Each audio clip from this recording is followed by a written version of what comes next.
Assalamualaikum dan salam sejahtera. Hari ini saya akan membentangkan satu poster infografik berkaitan dengan satu karya. Jom. Pertama sekali, marilah kita berkenal dulu dengan artis karya tersebut. Yang pertama, Abdullah Arif merupakan salah seorang pelukis Melayu moden pada era 1920 hingga 1970. Beliau berasal dari Pulau Pinang dan terkenal dengan teknik yang dibawanya iaitu cat air. Karya beliau yang saya pilih iaitu The Hill Spring merupakan karya penting beliau yang menggambarkan landscape di Pulau Pinang pada waktu itu. Yang kedua, latar belakang artis. Abdullah Arif dilahirkan pada tahun 1904 dan mempunyai kedudukan penting dalam sejarah seni tampak Melayu. Beliau bukan sahaja terlibat sebagai juru seni, tapi dari situlah beliau banyak mempengaruhi generasi baharu di tanah Melayu. Sebagai pelukis yang hidup pada zaman sebelum kemerdekaan, beliau memainkan peranan besar dalam memperkenalkan seni moden kepada masyarakat Melayu, khususnya melalui penggunaan media cat air yang lebih terancang dan profesional. Yang ketiga, aliran dan konsep seni.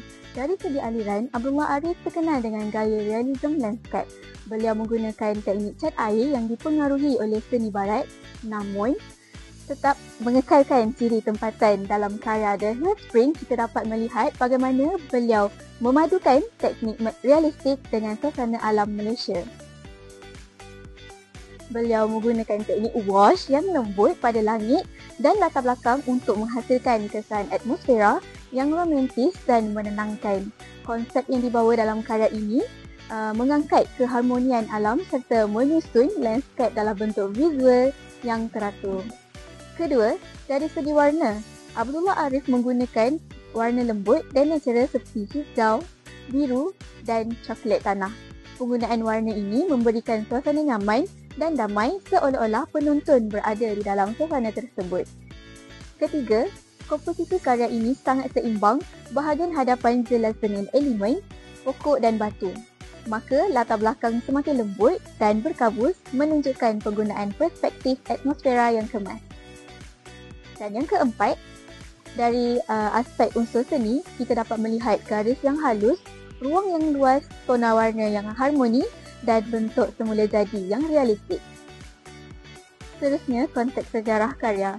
Karya ini dihasilkan pada tahun 1944, iaitu semasa Perang Dunia Kedua dan pendudukan Jepun di tanah Melayu. Dalam keadaan suasana dunia yang bergolak, Abdullah Arif memilih untuk menggambarkan ketenangan alam.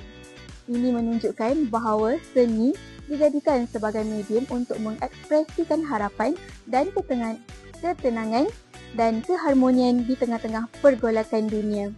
Nilai sejarah inilah menjadikan karya ini sangat penting dalam perkembangan seni tampak Melayu sebelum kemerdekaan. Dan yang keenam, pencapaian dan perjuangan artis. Sebagai pelukis Melayu yang diiktiraf, Abdullah Arif banyak berjasa dalam memartabatkan seni lukis tempatan. Beliau sering disebut sebagai pelukis Melayu profesional pertama yang berjaya membawa karya cat air ke peringkat antarabangsa. Beliau turut menjadi pencetus inspirasi kepada pelukis lain melalui pameran, pengajaran dan karya-karya yang dirakam sebagai warisan budaya negara. Sumbangannya memberi asas yang kukuh kepada seni moden Malaysia.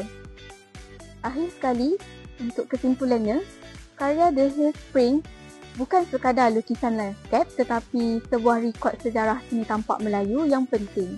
Abdullah Arif berjaya menggabungkan teknik barat dengan identiti tempatan sekaligus menjadikan beliau tokoh utama dalam perkembangan seni moden.